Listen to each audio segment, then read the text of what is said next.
que a mí me hace reflexionar mucho, ¿no? Y cuando, por empezar por la primera reflexión, la maniqueamente vilipendiada equidistancia, que no lo es tal, porque no significa no tomar partido. Yo tomo partido por la democracia, pero cuando tú planteas que el inmoral inmovilismo del gobierno central en relación a la cuestión catalana se contrarresta en errores con la huida hacia adelante del gobierno de Puigdemont, no teniendo legitimidad democrática para hacer lo que hizo y no teniendo base legal para hacerlo, las dos, pues lo más suave que te dicen, y lo digo porque lo he recibido por escrito, es Babí va a ser retarren chacurra, ¿no? Perro de los dos caseríos, o leal a los dos, traidor a los dos.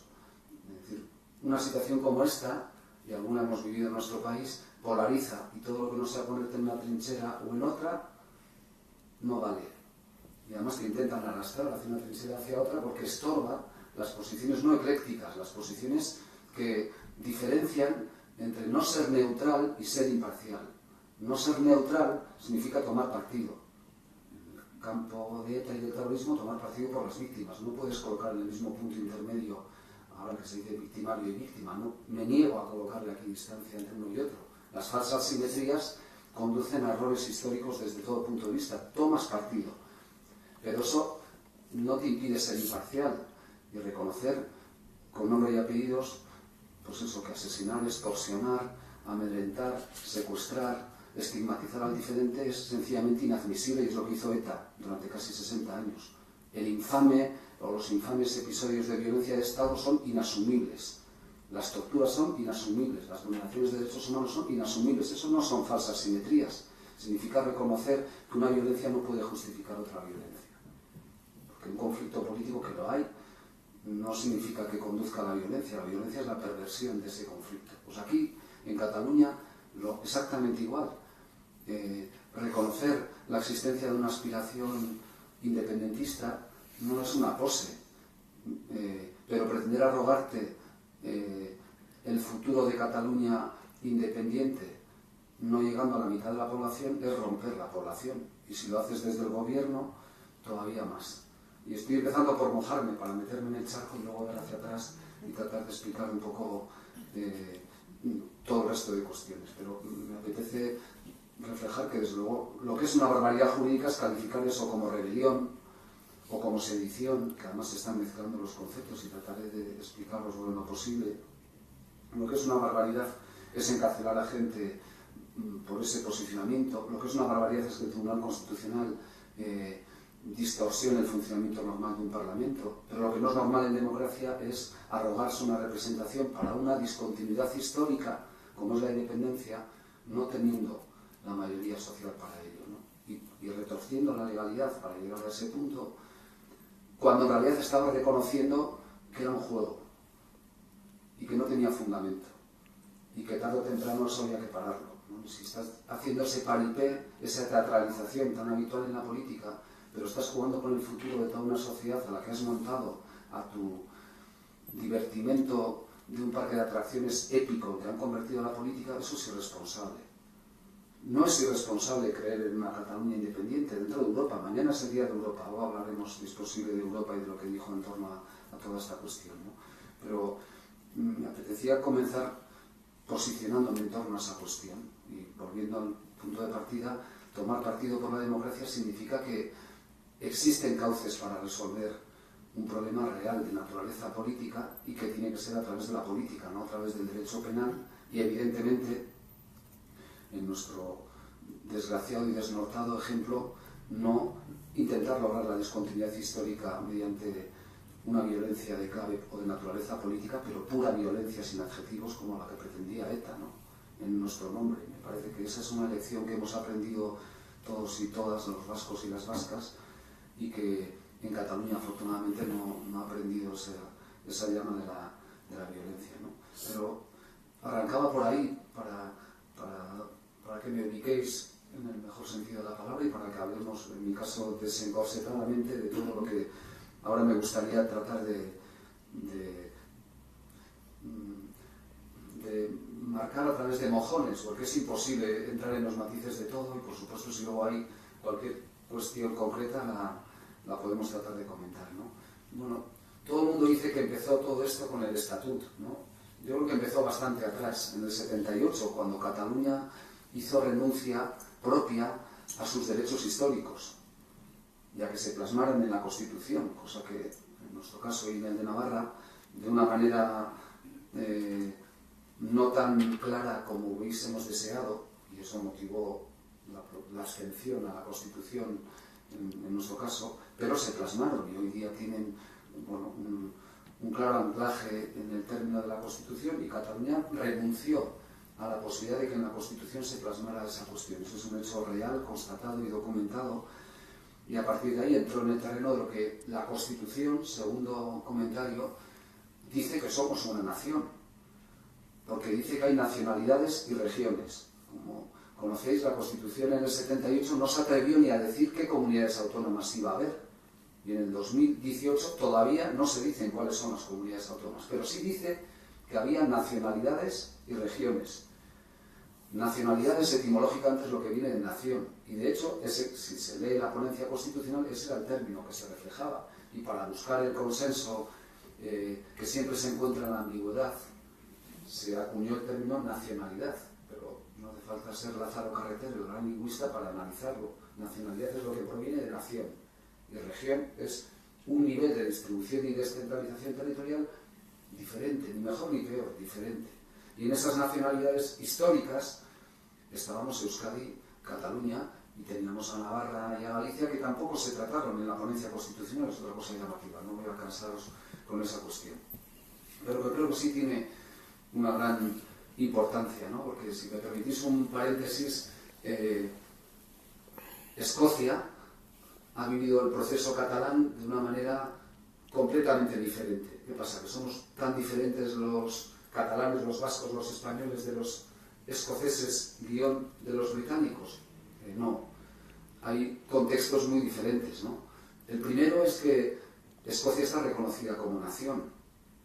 El Reino Unido es un Estado plurinacional, cuya fuerza emerge del reconocimiento de esa plurinacionalidad, como lo es Alemania, sin definirlo constitucionalmente así, donde ratificando la importancia de los Länder, de las partes, fortaleces el todo. Aquí, como no hay cultura democrática, a pesar de que decimos ser un Estado territorializado, todo lo que sea acentuar el protagonismo de una parte, de la periferia, como se dice desde Madrid para allá, igual que ocurre en Francia, todo lo que no es París, y la grandeur de París no es política francesa, pues todo lo que no está en Madrid es otra cosa, son los aledaños, ¿no? Pues todo lo que está en la periferia, bueno, ¿cómo que darles protagonismo, no? Es la sensación de que eso rompe en lugar de unir en la diversidad, ¿no? Escocia, nos lo decía Craig Calhoun precisamente en un acto de la Vascongada una semana antes del referéndum escocés, nos decía algo, yo creo que didáctica o pedagógicamente apasionante. Decía, no sé qué va a salir en el referéndum, pero lo que tengo claro es que Escocia va a seguir siendo una nación, y una gran nación, votemos independencia o no. Y eso condujo a un referéndum pactado donde el elemento identitario estaba en el cajón, estaba retranqueado, no tenía protagonismo. El debate no era entre ingleses frente a escoceses, entre catalanes frente a españoles, o vascos frente a españoles, porque la evidencia del reconocimiento del hecho plurinacional evitaba que lo emocional contaminara el proceso como tal. Y ellos acuñaron una frase muy bonita, nos la decía, que ustedes en España han hecho café para todos, han resuelto la cuestión territorial repartiendo a todos por igual y orcontón. Ya veremos luego si es sostenible el sistema, si vale o no vale, pero de paso me freno a las nacionalidades, les pongo el freno y a ver qué se van a creer estas, ¿no? Como si aquí estuviéramos haciendo un ejercicio de quién vale más, quién es mejor o peor. A mí me parece ridículo. Esa visión, que por cierto la hacen quienes dicen no ser nacionalistas, y son los que construyen ese concepto tribal de las relaciones, ¿no? Ellos, los escoceses, inventaron el concepto de café para indecisos. Decía que si usted tiene dudas de qué votar el día del referéndum, vamos a reunirnos y sin apasionamiento vamos a debatir y hablar sobre lo que implica en una Escocia en el futuro independiente, ¿no? Es muy llamativo este concepto de independencia porque Escocia propuso una independencia muy peculiar. De los 5 elementos que tiene el Estado-nación, el Estado posmoderno, el Estado que emerge tal como hoy lo entendemos en las estructuras internacionales, de los 5 componentes, solo tiene 2, territorio y población. Porque Escocia renunciaba voluntariamente, antes de ser independiente, a tener jefatura de Estado, si fuera una república, el presidente o la presidenta de la república, si fuera una monarquía, su majestad, porque aceptaban de antemano seguir en la Commonwealth, es decir, bajo la reina, su majestad, como jefa de Estado de Escocia, compartiéndola, por lo tanto, sin estar ya dentro del Reino Unido, sino como Estado independiente, seguir con la misma jefatura de Estado, lo cual es, no sé si un oxímoron, pero muy raro, ¿no?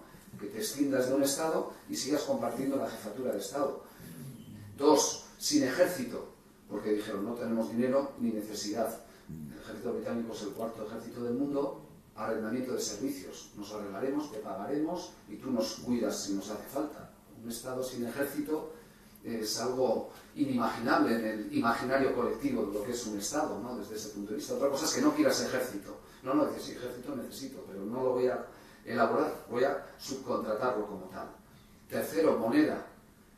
La moneda, el tercer elemento, el factotum, también pragmático. De hecho, el proyecto europeo, otra cosa nos daría para hablar otro día del euro y de lo que representó, y de quién lo negoció, que por cierto es el actual ministro también de Economía, y que lo negoció, y así nos fue en la conversión de euro-peseta, que no es la misma que euro-marco, desde luego, para lo que nos supuso en el día a día, ¿no? Pero la moneda es un proceso que produce cohesión ciudadana porque entra en la microeconomía de cada uno de nosotros y de nosotras, ¿no? Pues los escoceses no querían moneda propia, y era el mundo al revés.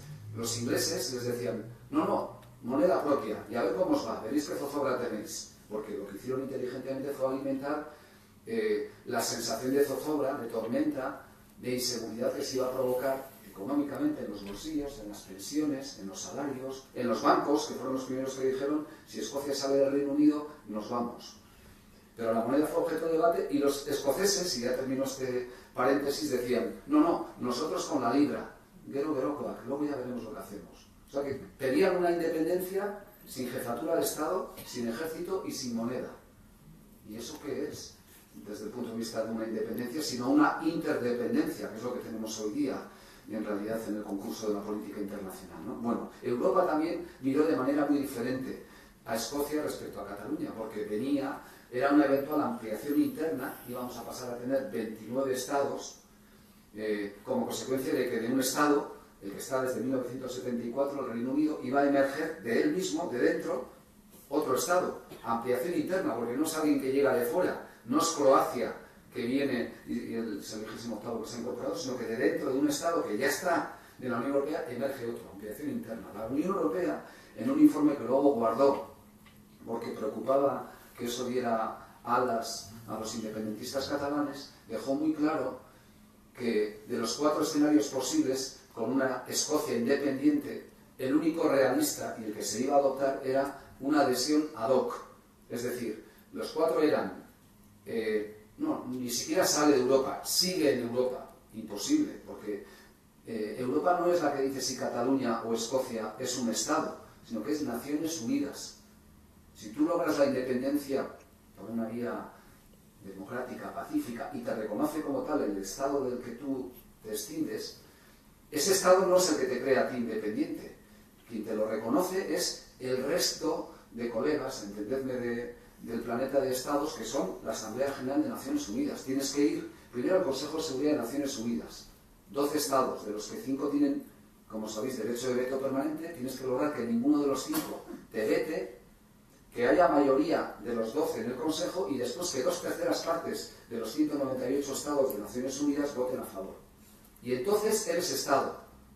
Kosovo es Estado.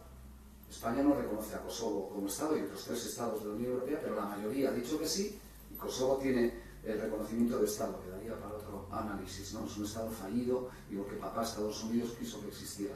Pero a Escocia no le iba a reconocer como Europa, como Estado de Europa, tenía que ir allí, volver de allí reconocido como Estado y entrar en una negociación ad hoc, que ya se calculó que en 14 meses se iba a finalizar. El escenario primero era que sigan dentro y que no salgan, el segundo era salen para no volver, el tercero era que se pongan a la cola detrás de Turquía y que ya les llamaremos, y el cuarto era decir, oiga, Los escoceses llevan desde el 74 en Europa, son europeos, tienen ciudadanía europea, todo su ordenamiento jurídico es europeo, cubre todos los requisitos de los criterios de Copenhague como un Estado democrático, se cumple la capacidad de absorción. ¿Les vamos a poner a la cola? No. Es una situación extraordinaria, histórica, tenemos que dar una adhesión ad hoc, específica para ellos. Croacia tardó 18 meses en negociar los 34 capítulos de adhesión, es el último Estado que entró en la Unión Europea. Croacia partía de cero o de menos cero, del sótano, en la ex Yugoslavia. Escocia tiene todos los requisitos jurídicos, institucionales, de todo tipo para poder entrar al día siguiente. Lo que ocurre es que hay que adaptar cuántos europarlamentarios y europarlamentarias les damos, el puesto en la Comisión Europea, el puesto en el Consejo, el puesto en el Tribunal de Luxemburgo, pero eso ya estaba negociado. Europa dijo, no podemos combatir la democracia con la democracia. Es decir, podía ocurrir, y de hecho un debate interno no hecho público, donde el Estado español se reservó la posibilidad de vetar la entrada de Escocia. Y lo puede hacer. Con el Tratado de Lisboa en la mano, la entrada de un nuevo socio, de un nuevo Estado, requiere unanimidad. Si los 27 Estados que estábamos en ese momento, o los 28, mejor dicho, con el Reino Unido todavía dentro, porque ahora se produce la cuestión al revés, ¿no? Que el Reino Unido sale y Escocia está planteando un referéndum para salir del Reino Unido para entrar en Europa, ¿no? Es una cosa ya de analizarlo. O sea, que se va al Reino Unido, yo me voy del Reino Unido para quedarme de donde sale el Reino Unido como tal. Bueno, España dejó caer, por la trascendencia del temor al contagio, que se reservaba el derecho de veto a la entrada de Escocia. Joder, hubiéramos hecho el ridículo adicional en el campeonato de vergüenza. ¿Habéis visto aquí en la serie Vergüenza, en una de estas cadenas que hay por ahí? Una serie muy nice, pero muy interesante del concepto de vergüenza. Pues la vergüenza, desde el punto de vista de lo que es la diplomacia, la cometes cuando estás votando algo no porque lo hagas a contracorriente, sino porque sencillamente está yendo contra tus propios principios democráticos, ¿no? Y podría ocurrir, el efecto jurídico de que España hubiera dicho que no a la entrada de Escocia, es que Escocia no entra, porque todos los estados tenemos derecho de veto a que un nuevo estado entre. Claro, pero el argumento que es que te cae mal Escocia, que te va a quitar los fondos de inversión, que te va a quitar los europarlamentarios, no, que me sabe mal que se produzca este precedente, porque a ver ahora los catalanes o los vascos lo que van a decir, ¿no? Oiga, pero no mire precedentes, mire si se ha producido respetando los principios democráticos, si emerge a partir de ahí de una forma y de naturaleza democrática, si cumple los requisitos para la adhesión a la Unión Europea. Y usted, por un criterio de política nacional, va a vetar la entrada de ese nuevo socio. Lo puede hacer, porque el voto del veto no hay que motivarlo. Simplemente es levantar el dedo y decir, yo he dicho que no, y aunque los restantes 27 hubieran dicho que sí, aquello quedaba parado, ¿no? Bueno, hubiera podido ocurrir. Pero esto es lo que dijo Europa respecto a Escocia, lo que guardó en un cajón, porque las cancillerías de todos los estados dijeron, ricas las filas, y evidentemente no es lo que dijo con Cataluña, ¿no? Y es evidente también que no hay un paralelismo entre los dos procesos, seguramente por falta de cultura política, ¿no? Yo trato también de explicarlo, porque hay una efervescencia, es verdad, del derecho a decidir, y yo comparto el derecho de las sociedades democráticas a decidir sobre su futuro, y creo que hay que ordenar ese tráfico, ¿no? Decía antes si esto había llegado desde el Estatut, desde la Constitución, volviendo ahora a Cataluña, pero por no alejarme mucho de ese terreno, porque solo lo del Estatut nos daría para entender qué tipo de Estado tenemos, ¿no? El Estatut fue aprobado por un escaso 40%, no llegaba al 40% de votantes en Cataluña, no despertó ninguna pasión el nuevo Estatuto. En general, el texto jurídico no levante pasiones ciudadanas, ¿no? Y sin embargo, el último referéndum que hemos tenido los ciudadanos y ciudadanas españolas, y intenté el término en su conjunto, fue un referéndum en el que el presidente Zapatero nos convocó para pronunciarnos sobre 300 artículos del Tratado de Lisboa. ¿Alguien ha leído el Tratado de Lisboa? Y los que lo hemos leído no nos ponemos de acuerdo, porque son dos tratados en uno, literalmente, el Tratado de la Unión Europea y el Tratado de Funcionamiento de la Unión Europea. Tiene una sintaxis complicadísima. tiene una sistemática diabólica. Por no tener, no tiene ni la Carta de Derechos Fundamentales dentro, que es lo único de lo que nos podríamos sentir orgullosos. Pero todos y todas estuvimos llamadas a votar en un referéndum consultivo si queríamos la Constitución Europea o no. Que era el Tratado de Lisboa descafeinado, después de que franceses y holandeses votaran que no. Cuando se somete a la ciudadanía un instrumento técnico, nos están engañando. Porque no estamos votando en conciencia respecto a un texto jurídico. Pensad, si ni siquiera la doctrina, los autores que analizan esa cuestión se ponen de acuerdo, ¿usted pretende que yo legitime desde la comprensión de ese texto y que vote sí o no? ¿Así se resuelven las cosas en democracia? Es difícil de entender qué sentido democrático puede haber en pretender que nosotros y nosotras legitimemos un texto jurídico en el que ni los autores que lo han elaborado se ponen de acuerdo en lo que quieren decir. Es la hipocresía de la política, el abandono de la responsabilidad de la política. Digan ustedes. Entonces, claro, y lo mismo es cuando yo tengo un regalo envenenado, Brexit, tengo un problema interno dentro de mi partido y digo, venga, hostia, voy a ir de héroe y les voy a decir que ustedes decidan su futuro. Irresponsable, desde todo punto de vista. No porque haya ganado el sí al Brexit, sino porque estás engañando populistamente a la población y sometiéndola a un debate, engañándole con argumentos y no reflejando lo que está ahí. Bien, cierro ese paréntesis.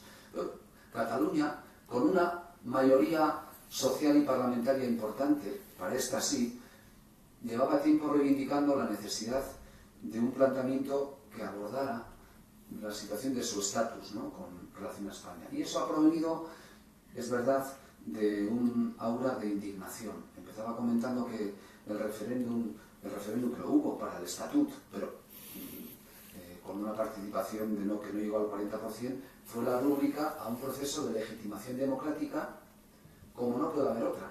Lo aprobó el Parlamento catalán, lo aprobó la Comisión Mixta Congreso y Senado, volvió al Parlamento catalán, se volvió a aprobar, lo votaron los ciudadanos catalanes y se aprobó.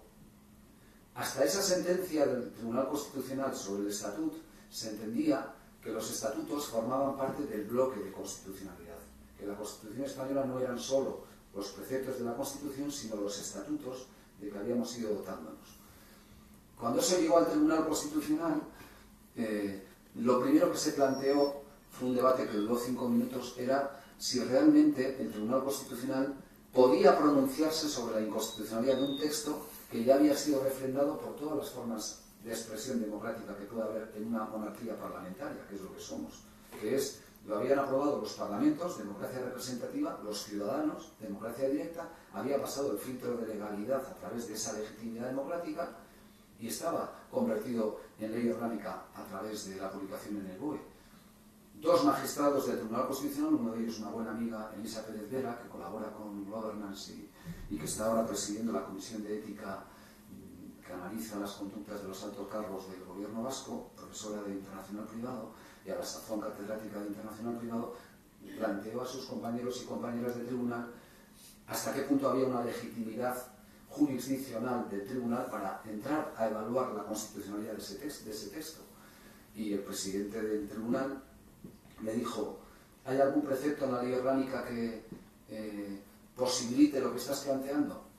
No, pues entonces no lo podemos hacer. Quedaros con esta frase por lo que luego os comentaré, porque eso fue lo que se dijo. A partir de ahí, la ruleta de la designación de magistrados, que es una ruleta en el sentido de que hay, no se asigna a dedo, sino que cada magistrado o magistrada le va tocando por turno los temas que llegan al pleno, a la totalidad del tribunal. Y tocó a Elisa Pérez Vera.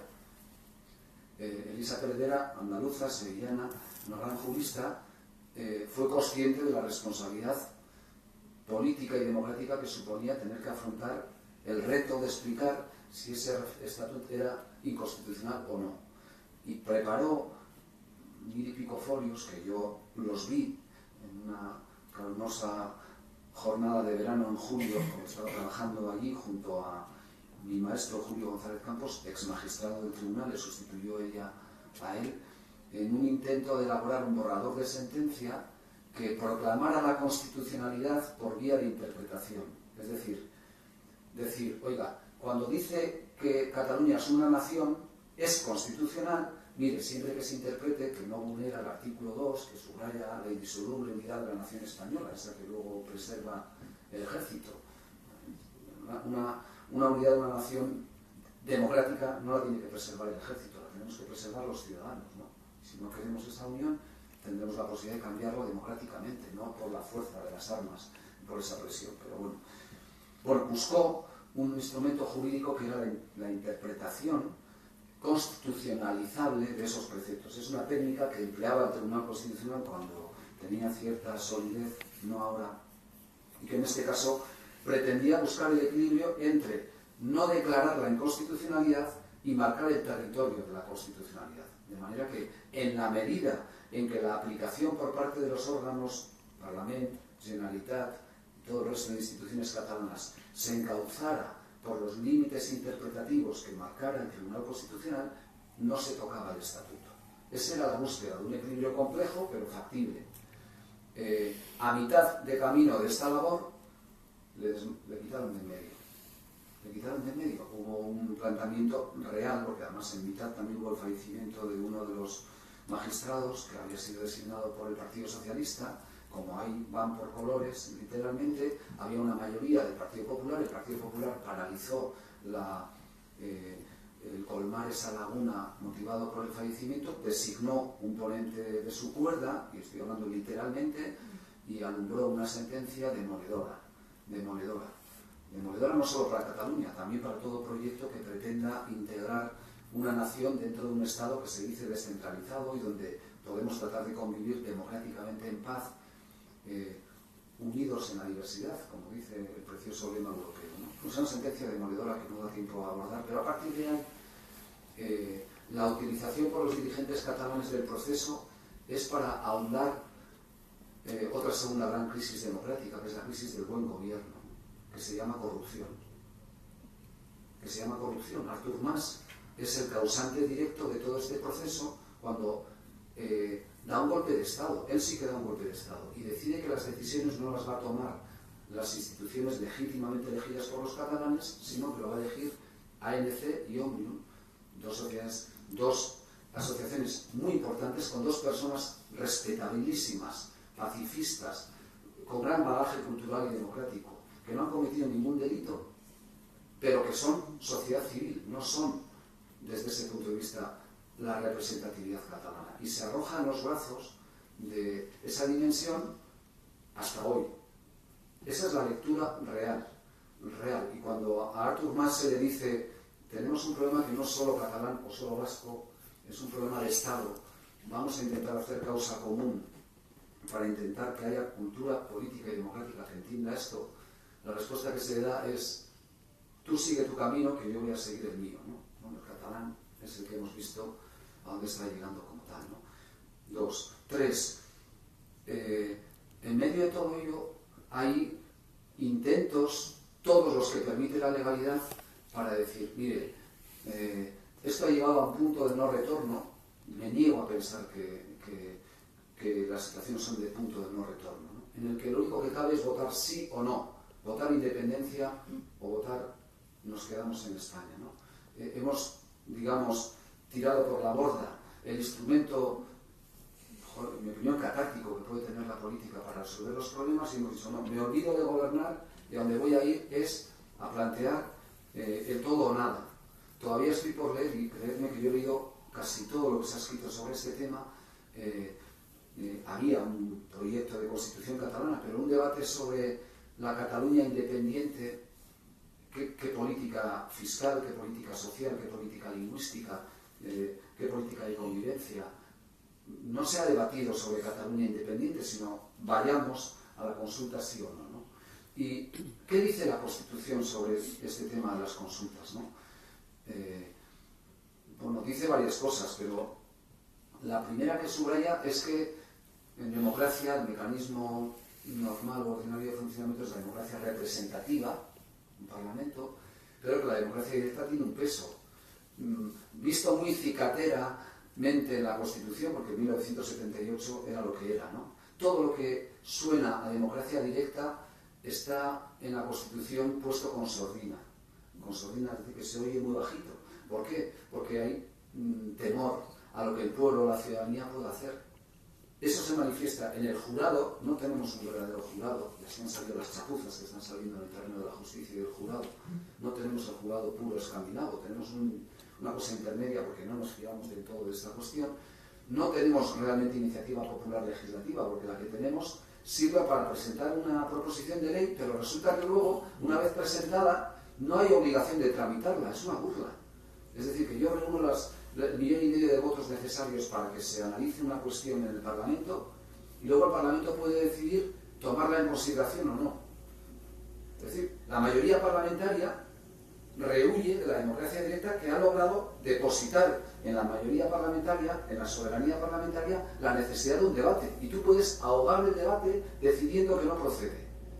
¿Qué democracia es esa? Es ese. Y el tercero es el complemento de la democracia representativa, que es la democracia directa, el referéndum, las consultas, ¿no? Y ahí, a mí me ocurre otra vez, ¿no?, que te salen y te brotan las dos almas, ¿no?, del uso irresponsable que en ocasiones se está planteando desde la épica de ello y la cicatería con la que se interpreta este mecanismo de relegitimar la democracia, no sustituir la democracia representativa. Y me explico, ¿no? Cuando hay un problema importante, huimos de la democracia directa. Y me voy a mojar otra vez, a riesgo de no quedar bien con vosotras, pero prefiero ser sincero, ¿no? Yo creo que en Donosti y en Guipúzcoa hay dos problemas fundamentales ciudadanos, muchos, pero que nos hayan afectado así colectivamente, son el metro y la incineradora, ¿no? ¿Y por qué no se ha consultado sobre ninguno de los dos y se intenta consultar sobre la Plaza de Toros, ¿no? ¿Por qué? Porque me parece muy bien debatir sobre los toros, ¿no? Pero ¿por qué no sobre esas cuestiones? Porque es un boomerang que se te vuelve en contra. Yo sé que me estoy metiendo en un charco, pero como es lo que opino, que no ha habido... No, el argumento es que ustedes qué van a saber de cómo se hace un metro o una incineradora. No, yo no tengo ni idea, pero soy un ciudadano y una ciudadana que quiero saber cómo se va a transformar mi ciudad o mi sistema de residuos. Habría que empezar por preguntar por qué hace casi 20 años, cuando en Vizcaya ya se diseñó una planta que hubiera valido para todo Euskadi, en Guipúzcoa dijimos que no. Que queremos un virreinato y queremos una orquesta sinfónica en cada territorio, un cursal en cada territorio. Queremos replicar el modelo de paisito, de Islas Vascongadas en cada territorio. Pero la irresponsabilidad de decir también quiero una incineradora en Guipúzcoa me parece lo más irresponsable. Pero dos, cuando tú estás diciendo en la legislatura anterior que el puerta a puerta hay que votarlo y legítimamente criticas a Bildu porque no pone en marcha el puerta a puerta, porque también se vuelve en contra. Yo en Zaragoza estuve, donde vivo, firmando y liderando a un buen alcalde de Bildu que estaba en el pueblo de Yarramendi. Oye, pero vuestra palabra no es dar la palabra al pueblo. ¿Por qué no votas? Porque de 20.000 ya 12.000 hemos dicho que queremos la consulta. ¿Y crees que te vas a deslegitimar? Mira, eso te va a costar la alcaldía. La alcaldía le costó por otras cosas políticas, no solo por esa, de las que me guardo, pero es evidente, claro. Bien, ahora el planteamiento de quienes llegan es, no, como yo he dicho que estoy a favor de la incineradora, ya no hace falta un referéndum, porque todos los que no habéis votado estáis a favor de la incineradora. Eso es igual que el que ha dicho, he hecho un AVE sin pasajeros o un aeropuerto sin aviones porque me lo habéis demandado todos. Y claro, la fuerza de los votos hace que tenga que hacer esto. ¿Eso es comprensible en democracia? No, creo que no. Bueno, ya me salgo del charco y vuelvo. ¿Qué dice la Constitución sobre la democracia directa? Que es lo que en el fondo hubiera permitido, y todavía hoy creo que pudiera permitir encauzar la vertiente catalana, ¿no? Lo que dice es que las decisiones políticas de especial trascendencia serán sometidas a la ciudadanía. Es decir, que hay decisiones políticas de especial trascendencia. ¿Qué es eso? ¿Qué es este concepto jurídico o político indeterminado? ¿Qué es? Los toros es una decisión política de especial trascendencia, el metro no, el referéndum por la OTAN sí lo es, la Constitución lo es, pero lo de Cataluña, como que les den que no. ¿Para qué van a tener que votar esta cuestión? Porque lo que se dice es que esto se encauzará a través de una ley orgánica. La Constitución se limpiaba las manos rápidamente y decía, a ver, ¿dónde lo voy a meter? En un charco. El legislador decía, esto lo regularemos por ley orgánica. Y hay una ley orgánica de referéndum de 1980. Alguna vez, igual yo os lo he comentado ya públicamente, porque fue Elisa Pérez Vera la que me explicó, lo que ahora rápidamente os cuento, la primera vez que se aplicó la ley orgánica del referéndum, esa que ha provocado toda esta crisis, fue precisamente en Andalucía. Andalucía, que era el lugar de votos del Partido Socialista, estaba en las en las regiones, no en las nacionalidades, estaba en un segundo nivel. Y el Partido Socialista dijo, esto no puede ser, tengo que subir de escalón porque tengo que llegar al top. Y la Constitución lo preveía que para llegar ahí había que jugárselo, entre comillas, a un referéndum, y fue lo que se previó en la ley. El referéndum se preveía, es un referéndum que en el caso andaluz se preveía que tenía que afectar a la totalidad de las provincias andaluzas, y lo que señalaba era que además exigía una mayoría cualificada, porque preveía la necesidad de una mayoría absoluta sobre el censo y no sobre los votantes. Un dato importante, porque es lo que ocurrió en Almería. En Almería, aunque hubo una alta abstención, era un domingo de mucho calor, mucho sol y playa, y la gente igual tampoco estaba por ello, y que no hubo mucho fervor, ahora no dirán nacionalistas, sino andalucista, bien, pues en Andalucía no salieron los números. Y me decía Elisa Peredera que esa noche en Sevilla se cantaba el que no sea andaluz que se vaya a Almería. Ya, pero fuera de la chufla, como Almería había dicho que no, 5 años sin autonomía, o con autonomía de menor nivel, porque el referéndum no había cubierto las exigencias que la propia ley lo preveía. Bueno, legalidad versus democracia, ¿no? Bien, tenemos una ley, esto que nos están diciendo que hay que acatarla y respetarla en su bilateralidad, y que si no te vas a la cárcel por ilegal. Bueno, pues el Partido Socialista negocia con Alianza Popular y UCD modificar la ley diciendo que respecto a Almería, si los senadores y diputados, senadoras y diputadas por Almería deciden que sí, donde los ciudadanos no han dicho que sí, porque según la ley no habían dicho que sí, se acaba el problema. Se modifica la ley, se aplica retroactivamente, luego se burlan del pueblo que ha votado en Almería, no ha votado a favor. ¿Qué pasa? ¿Que han votado mal? Han votado y ya está. Entonces, bueno, pues se retuerce la legalidad porque al Partido Socialista le interesaba, porque era su nicho de votos. Y Alianza Popular y UCD, ahora diríamos que hay altura de miras política, ¿no? ¿Eso es altura de miras política o es alterar la legalidad? Interpretarlo cada uno y como veáis. Pero eso es la primera chapuza que se hizo. Y hasta hoy, desde ese punto de vista, ¿no?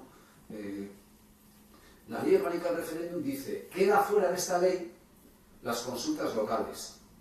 Les deja claro que el plano del referéndum es un plano de referéndum. Por cierto, no es verdad que el referéndum tenga que ser en toda España.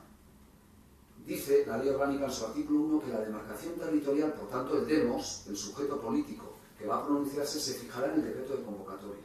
Y de hecho, tenemos referendos en las comunidades autónomas, cuando elegimos por nuestro estatuto, por ejemplo. Y nadie cuestiona esa circunstancia. Por lo tanto, no es cierto que todos tengan que votar sobre todo, porque es evidente que es así. Otra cosa es el debate democrático que eso se pueda plantear, ¿no? Bien, y dice que quedan fuera las consultas populares. Llega luego la ley de bases de régimen local y nuestra ley de instituciones vascas, y el Tribunal Constitucional dice que las consultas locales son referendos, y que si el alcalde de San Sebastián quiere consultar a la ciudadanía haciendo las cosas, digamos, seriamente, con el censo electoral, con las personas que estamos potencialmente llamadas a poder votar, eso es un referéndum, y que por tanto requiere de la autorización del Consejo de Ministros y de la firma de Rajoy. De manera que es así que si en Eibar deciden prorrogar un día las fiestas, o en Zumaya las fiestas de San Telmo, y el alcalde de Zumaya quiere someter a la ciudadanía a esa decisión, como hace poco el alcalde de Burlada, para ver si hay vaquillas o no en las fiestas de Burlada. Si eso es una decisión política de especial trascendencia, queda a vuestro criterio. Pero si decides consultar a toda tu ciudadanía y utilizar el censo y las urnas, para el Tribunal Constitucional eso es un referéndum. Y como es un referéndum, tienes que ir a Madrid, llamar a Moncloa, que se estudie en el Consejo de Ministros y que lo firme el presidente del gobierno. Joder, ¿qué tutela democrática es esa en el siglo XXI? Que para votar, por ejemplo, si queremos todos o no en Donosti, hace falta que el gobierno lo autorice, que además te lo ha denegado diciendo, otra cosa para el análisis, que como es una fiesta patrimonio cultural española, es competencia del gobierno central. Joder, o sea, bueno, perdón. Quiere decir que es dos butades, una política y otra jurídica, a cada cual mayor, ¿no? Pero eso es una tutela y un secuestro de la democracia directa, que además no está en la ley. Si la ley orgánica del referéndum a la que se remite la Constitución para su aprobación dice que las consultas locales no son referendos, no se rige por la ley, y por lo tanto no requiere de autorización. Y el Tribunal Constitucional dice lo contrario, lo cual es una cosa de escándalo. Bueno, los catalanes plantearon, oiga, nosotros estamos por la idea de abrir un debate en torno a independencia sí o independencia no. Ese es otro debate, el de si y en qué condiciones procede ese debate, pero es evidente que intentaron todas las vías legales. Primero, le plantearon la posibilidad, no empleada en democracia nunca, inédita, que es que el gobierno central te preste una competencia. En la Constitución se dividen las competencias en exclusivas del Estado y las de las comunidades autónomas, ¿no? Es un esquema patrimonialista, dominical, de propiedad, que es absurdo por cartesiano, no tiene lógica, pero bueno. Hubo un momento, el del Prestige, y en la afección que tuvo a toda nuestra costa y aquí a la preciosa Bahía Donostiarra, en que el gobierno central estuvo tentado de ceder la competencia de marina mercante, que era la aplicable cuando una contaminación marina afecta más de una comunidad autónoma, pero al final no se hizo el decreto y por vía de cupo los 80 millones de euros que gastamos con nuestros aranceles intentando evitar que llegara más marea de la que ya llegó, pues nos lo abonaron y ahí quedó ahí. Pero nunca ha habido una delegación, porque no hay confianza recíproca. Entonces lo que le planteaba a Cataluña a Rajoy es, delégame la competencia y yo por delegación tuya no me arrogo mi competencia, lo hago. No. 2. Permíteme hacer una ley de consultas analizada contigo. No. 3. Artículo 92. Convoca tú. Plantea la pregunta tú, fírmala tú y convócalo tú. Tampoco. Entonces, a la tercera respuesta negativa llegó lo que ya conocemos de elaboración de una legalidad paralela o alternativa y todo lo que vino, digamos, a suceder desde ahí, ¿no? Yo creo que en todo ese proceso y en las emociones que nos despiertan, ¿no? en muchísimos sentidos, primero es un fracaso del derecho y un fracaso de la política, ¿no? Que son dos instrumentos para la convivencia, ¿no? Dice acertadamente nuestro Daniel Innerarity que más o menos viene a decir, que una vida en democracia no es una Arcadia feliz donde no haya problemas, ¿no? Tiene que ser, una sociedad democrática lo es cuando tiene conflictos y tiene cauces para resolver democráticamente esos conflictos, para poderlos encauzar, ¿no?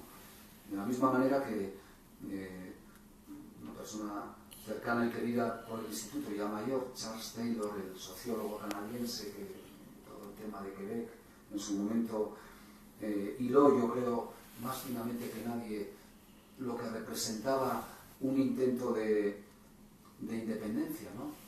Y de ensanchar la base, ¿no? Él acuñó un concepto precioso, ¿no? Que decía, bueno, es verdad, Europa solo la construimos con los europeístas, una nación tiran del carro los que creen en esa nación, ¿no? Pero no para que todos seamos clónicos y homogéneamente serviles y gregarios a un concepto de nación.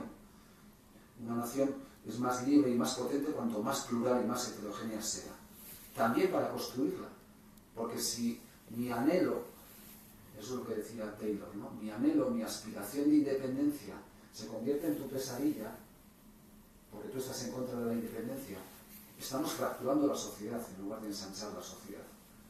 Lo que tengo que tratar de lograr es que tú no lo interpretes como un atropello ni como una pesadilla, y que yo entienda que tú estás perfectamente legitimada, faltaría más, a opinar que mi planteamiento maximalista no conduce a ningún lugar. Y seguramente el punto intermedio está en madurar entre todos nosotros, en ensanchar la base social. Es lo que dijo el dictamen del Tribunal Canadiense. Mire, si existe una amplia mayoría, a ver qué es eso de amplia mayoría, eso genera, eso es un término precioso que no se emplea en la política española, un deber de negociar. Un deber de negociar, no un derecho a ser independiente, un deber de negociar. Usted se tiene que sentar como federación a negociar con la provincia, que es el término que reciben lo que sería nuestra comunidad autónoma o estados federales en un estado federal, en un estado federal que era Quebec, ¿no? No decía, usted tiene derecho a la independencia, usted tiene derecho a retener al que se quiere ir. No, ustedes tienen un serio deber de negociar y no hay dique jurídico alguno que pueda invocarse para avanzar en esa democracia. Eso es lo que venía a decir. Luego vinieron las dos leyes de claridad, la que dictó el Parlamento Federal y la que dictó Quebec, que recientemente ha sido declarada como constitucional, ¿no? ¿no? Allí hay bronca también, no creemos que eso es una Arcadia feliz, hay dos posicionamientos muy diferentes, ¿no? Pero democráticos. El único momento en que Europa ha hecho uso de un concepto de claridad fue con Montenegro. Siempre hacemos experimentos con los débiles. Siempre hacemos experimentos con los débiles. Siempre. Entonces, a Montenegro le dijimos, un referéndum, si usted quiere ser independiente, no lo hicimos para Serbia, no lo hicimos para Kosovo, no pusimos una mayoría para tal. Dijo, mire, voy a exigir un mínimo de concurrencia al referéndum del 50% del censo. Es decir, si no consigo convocar al 50% de todos los que estamos llamados a votar por la independencia, me da igual el resultado. Fijaros, primer argumento. Si vota al 49,9%, no está legitimado. Este es un debate también, estoy soltando un montón de debates diabólicos, porque, por aquí, segundo, sobre ese como mínimo 50,01, el 55% tiene que estar a favor de la independencia. ¿Y por qué? En mayoría un voto más vale más que un voto menos, ¿no? ¿Por qué? Ese es un debate precioso y abierto. Y que yo, creedme que tengo también aquí esquizofrenia jurídica o mental. No sé si el término es correcto y perdonadme por la utilización de este término, pero trato de explicarme. Comparto quienes entienden que en democracia más votos, uno, vale lo que vale, y por un voto, pues fijaros, ese empate imposible cuando se decidía si Artur Mas sí o no, y la CUP vota entre, ¿cuántas personas eran? 700 y pico las llamadas a votar, sería número plural, porque deciden decir que ha salido exactamente igual de un lado y de otro. Es evidente que es la utilización del argumento de esa votación para ser más fuertes todavía y decirte, mira, podemos inclinar la balanza a un lado o para otro. Ponme cabeza de turco, Artur Mas fuera, y ahí vino Puigdemont, ¿no? Pero bueno, ¿por qué decir que en democracia no vale más? Si a la inversa ya vale. Si hay un voto más en contra de la independencia que a favor, nos quedamos como estamos. Bueno, es que en el Brexit o en una independencia